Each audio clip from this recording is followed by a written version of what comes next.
Welcome to Newsmax TV. I'm Ashley Martella, and we're on the line with South Carolina Governor Mark Sanford. Governor Sanford is also chairman of the Republican Governors Association. We've spoken to him a few times before. It's a pleasure to have you back on Newsmax, sir. Oh, well, it's a pleasure to be back with you. Thank you for letting me join you. You've made no secret of the fact you don't like the so-called stimulus package one bit, despite the fact your state would receive $2.1 billion of it. What are the worst things about the House bill in your view?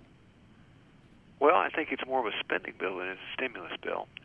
If you look at all the well-chronicled deficiencies, whether that's the $300 million for sexually transmitted diseases, or the $200 million for the mall and other parts of what many people love about Washington, or go down a long litany of other things, it is in many ways about pork or spending rather than stimulus. It's also, according to the Congressional Budget Office itself, about money that will, in many cases, not get to be spent for another 2 years or so, which sort of begs this larger question of, I thought the crisis was here and now.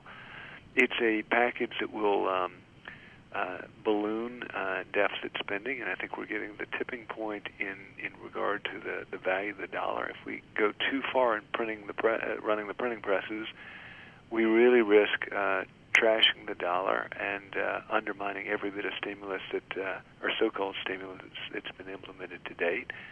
So I just think that it has a lot of deficiencies. I think it is going to make the problem bigger and longer.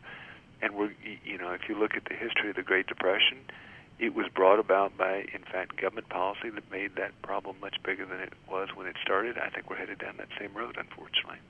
If there's some sort of a compromise in the Senate, the measure is passed, but still contains multiple billions in pork. Would you accept your allocation for South Carolina from this package? We've certainly signaled thus far that no. We'll cross that bridge when we get to it. My job is to try and throw anything into the machinery of government and trying to slow it right now, which is what we're doing. But I've certainly signaled that, and that's why Congressman Clyburn has tried to put in a provision that would even tie my hands on that front. But we'll again cross that bridge if we get to it. Do you think President Obama is pushing us towards socialism?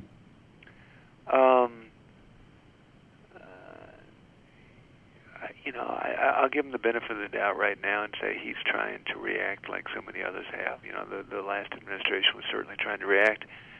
I just think he's misguided in the policy. I think that the great temptation of today's politics is you got to, quote, do something.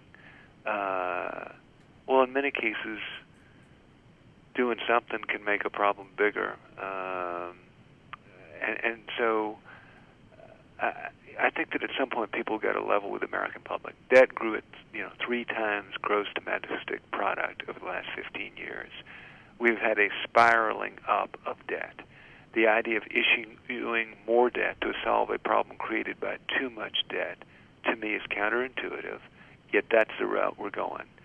And so, given the fact that there's too much debt, we're going to go through a deleveraging process as individuals, as businesses, and as a country. It will be painful, but if we simply apply a bunch of different Band-Aids on top of it, it's going to take that much longer to heal. That process of applying different stimulus Band-Aids to ultimately maybe ease pain but prevent healing is the course we're on, and I think it is a huge mistake. Rush Limbaugh drew a lot of criticism for saying if Obama pushes a socialist agenda, he hopes he fails. Do you feel the same way? Yeah, of course. If it's a socialist agenda, any conservative would hope that would fail. I'm not going to go that far. I'm just acknowledging what we all know, which is he is pushing an agenda, frankly, that's not that far apart from what George Bush and his administration was pushing just that long ago. I think it's a misguided policy. I think it is applying a medicine to the wrong patient. You can give the right medicine to the wrong patient, you still end up with a sick patient.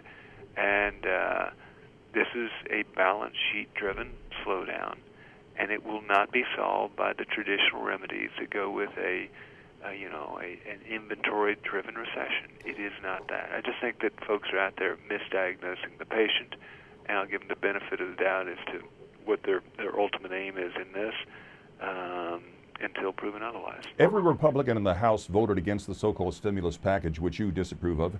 And now the Democrats are running ads in the districts of Republicans they consider vulnerable to trash them on it. How should Republicans respond to that, do you think? I'd stand up proudly and say, absolutely right. I vote against it, and here's why. Because I think that silent majority that makes America great is very much against much of what's coming out of Washington, D.C. these days. Governor is getting up and dreaming of that product of tomorrow.